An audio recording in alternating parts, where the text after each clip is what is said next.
Hello guys. Last episode में हमने देखा था घोस्ट किंग ने अपने प्लान को एग्जीक्यूट करना शुरू कर दिया था।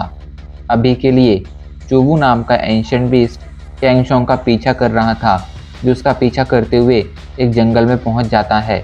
लेकिन तभी वहां पर मिस्टर घोस्ट आ जाते हैं, जो अपनी शामन स्किल से चुबू नाम के उस एंशिएंट मैजिकल बीस्ट को प्रेशराइज करने लगते हैं।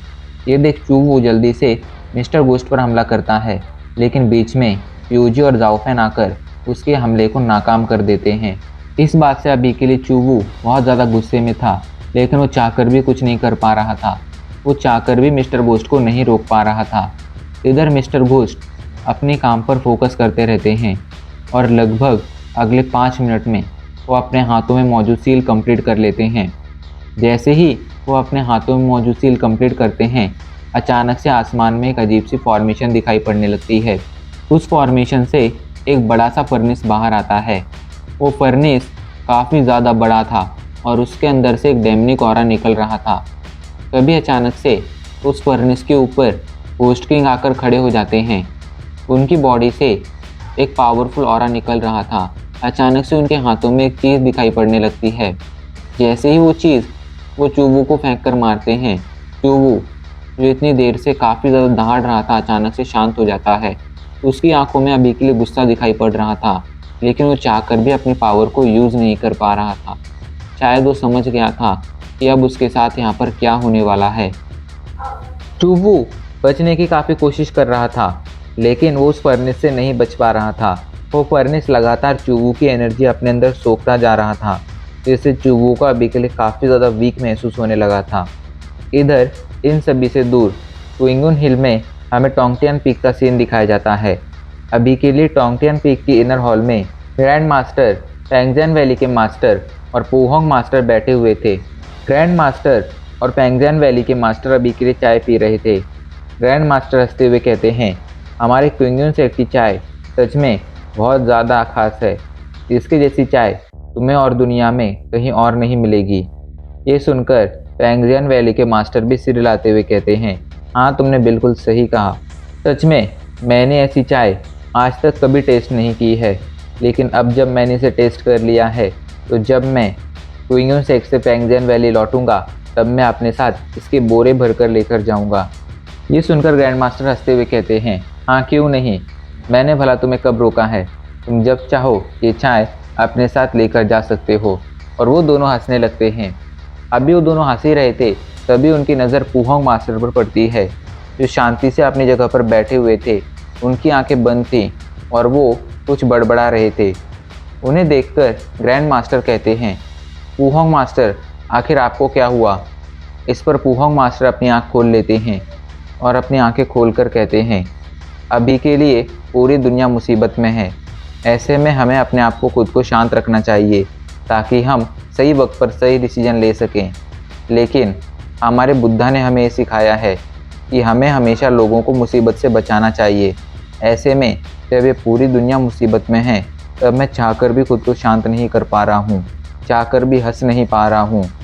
ये बात सुनकर ग्रैंड मास्टर और पेंगजैन वैली के मास्टर को अपनी गलती समझ आने लगती है और वो अपना सिर हिलाते हुए कहते हैं, हमें माफ़ कर दीजिए पूहोंग मास्टर, हमें इतनी सीरियस सिचुएशन में फालतू की मजाक नहीं करने चाहिए थे। खैर अभी के लिए ये सब छोड़िए।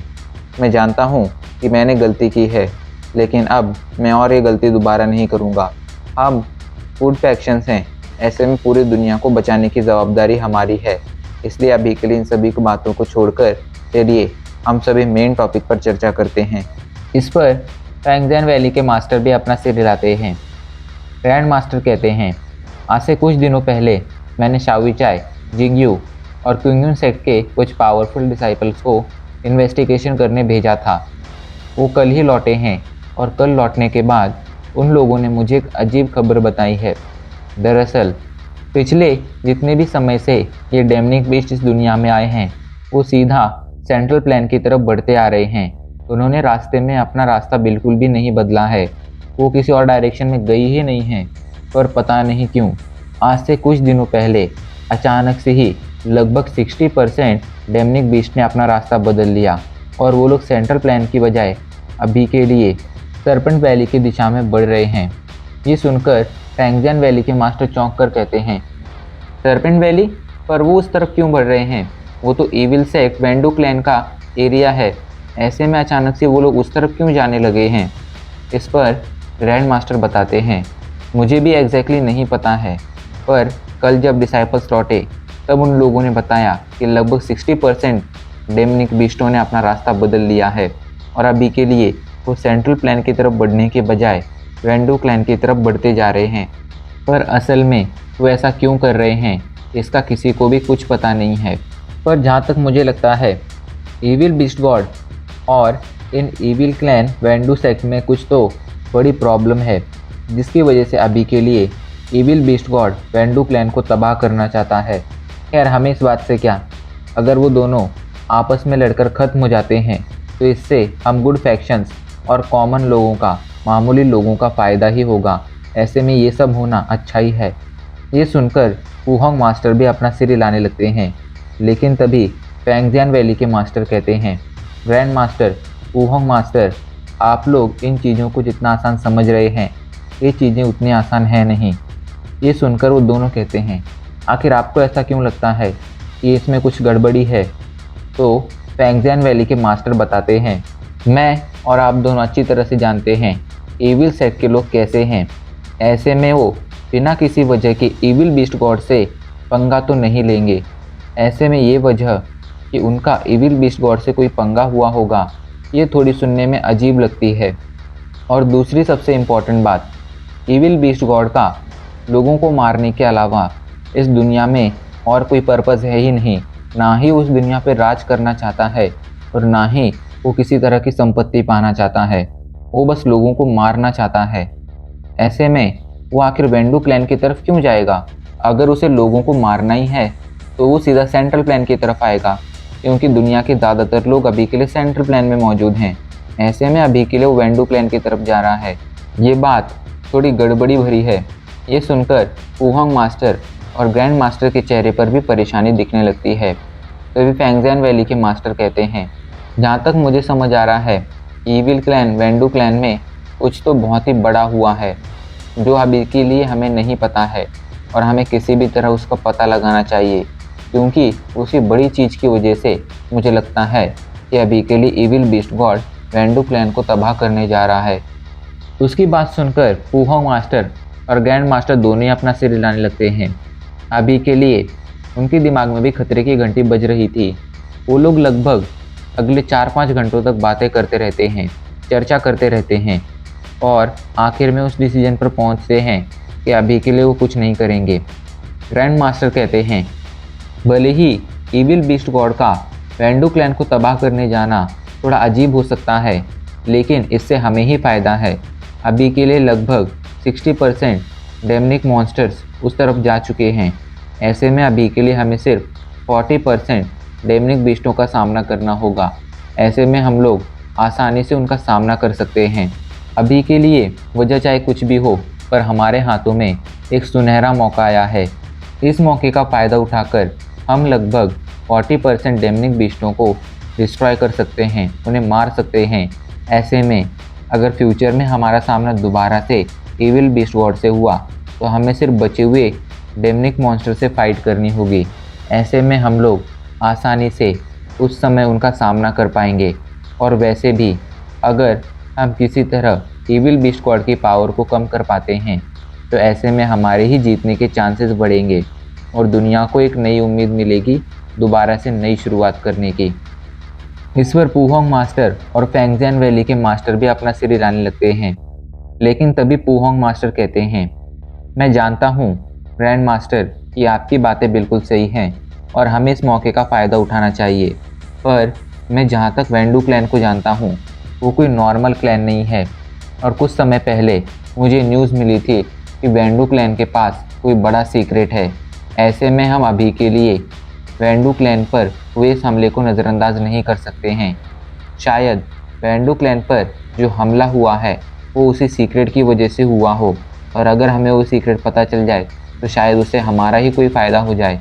ऐसे में मेरे हिसाब से हमें खुद को पावरफुल तो बनाना है, 40% इविल बीस्ट गॉड की आर्मी को डिस्ट्रॉय भी करना है, लेकिन साथ ही साथ अभी के लिए हमें वेंडू क्लैन पर भी नज़र रखनी चाहिए ताकि वहाँ पर क्या चल रहा है इसका हम पता लगा सकें। इस बात पर ग्रैंड मास्टर और फैंगजियान वैली के मास्टर भी राजी हो जाते हैं।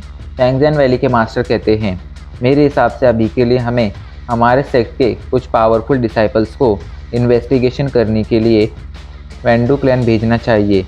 ये सुनकर ग्रैंड मास्टर भी अपना सिर हिलाते हैं और वो कहते हैं, ठीक है, तो अब हम ऐसा ही करेंगे। तभी अचानक से फैंगजियान वैली के मास्टर कहते हैं, ग्रैंड मास्टर, मुझे आपसे कुछ ज़रूरी बात करनी है। तो ग्रैंड मास्टर कहते हैं, हाँ कहिए ना। ये सुनकर फैंगजियान वैली के मास्टर कहते हैं, मैंने सुना है कि आपने उस दिन के बाद, जिस दिन मैंने लू और ली की शादी का प्रपोजल रखा था, उस दिन के बाद से आपने लू को पनिशमेंट दी है और उसे पनिशमेंट के लिए फुल मून प्लेटफॉर्म पर भेज दिया है। भले ही आपके लिए डिसीजन सही हो, पर मेरे हिसाब से डिसीजन सही नहीं है। उसमें लू की तो कुछ गलती ही नहीं थी, हमने तो बिना पूछे उसकी शादी तय कर दी थी। ऐसे में अगर उसने शादी से मना भी किया तो इसमें कोई बड़ी बात नहीं है और मेरे हिसाब से अभी के लिए आपको उसे माफ़ कर देना चाहिए, उसे पनिशमेंट नहीं देनी चाहिए। आखिर उसने कुछ गलत चीज़ तो की नहीं थी और वैसे भी ये मामला यंगर जनरेशन का है।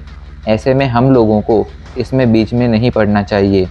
ये सुनकर ग्रैंड मास्टर कहते हैं, ठीक है, अगर आप ऐसा कहते हैं तो मैं आपकी बात मान लेता हूँ। मेरी डिसाइपल की वजह से उस दिन आपकी काफ़ी ज़्यादा इंसल्ट हुई थी, उसके लिए मैं माफ़ी मांगता हूँ, पर आपके कहने पर मैं उसे आज माफ़ कर देता हूँ। और हाँ, अभी के लिए मैं सोच रहा हूँ कि आज मैं लू को माफ़ कर दूँ और उसे वापस बुला लूँ, जिसके बाद मैं लू के साथ क्विंगयुन सेक्ट के कुछ पावरफुल डिसाइपल्स को वेंडू क्लैन भेजूँ ताकि वो लोग वहाँ जाकर अच्छे से इन्वेस्टिगेशन कर सकें। ये सुनकर अचानक से फैंगजियान वैली के मास्टर के चेहरे पर अजीब सी मुस्कान दिखने लगती है और वो हंसते हुए कहते हैं, हम दोनों के विचार कितने मिलते हैं। दरअसल आज से कुछ दिनों पहले मैं भी ये सोच रहा था कि मैं अपने डिसाइपल ली को वेंडू क्लैन भेजूं ताकि वो वहाँ जाकर वहाँ पर इन्वेस्टिगेशन कर सके, और आज आपके मन में भी यही इच्छा जाग उठी है।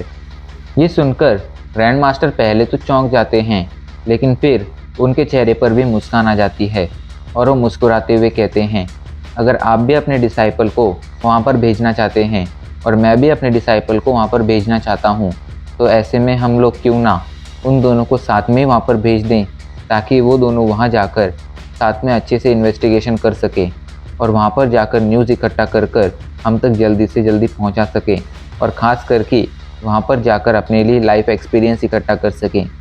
ये सुनकर फैंगजियान वैली के मास्टर के चेहरे पर एक बड़ी सी मुस्कान आ जाती है, जैसे कि उनका कोई प्लान सक्सेसफुल हो गया हो, और वो हंसते हुए कहते हैं, अगर ग्रैंड मास्टर ऐसा करना चाहते हैं तो मैं भला कैसे मना कर सकता हूँ।